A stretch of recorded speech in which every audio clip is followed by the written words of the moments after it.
வணக்கம். உலகத்தில் எல்லாருக்குமே பிடிச்ச விஷயம் அம்மா. நான் இன்றைக்கி இங்கே உட்காந்துட்டு உங்கள் முன்னாடி நான் தமிழில் படிக்கிறேன் அப்படின்னும்பொழுது அம்மாவை பற்றி சில வார்த்தைகள்.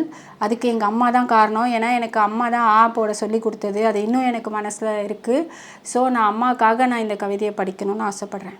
அம்மா, பொத்தி பொத்தி வளர்த்தவளே, உன் புடவை பிடித்து சுற்றி சுற்றி வந்த நாட்கள் இன்று எட்டி எட்டி பார்க்கின்றது என் எழுதுகோல் வழியாக.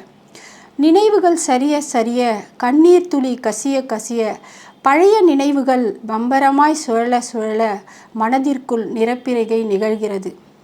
அம்மா, உன் கைப்பட்டதால் தானே கடுகுக்கும் கறிவேப்பிலைக்கும் சுவை கூடியது.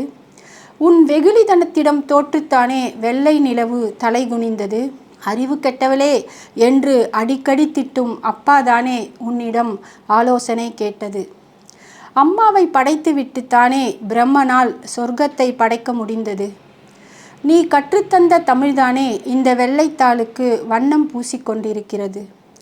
அன்பை அணு அணுவாய் அனுபவிக்க அம்மா மடி மட்டுமே உத்திரவாதம்.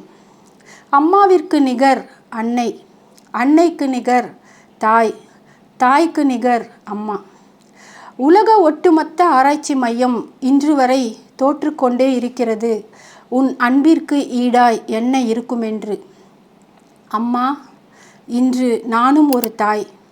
இப்பொழுதும் நான் தேடும் ஒரே சொர்க்கம் நீ மட்டும்தான்.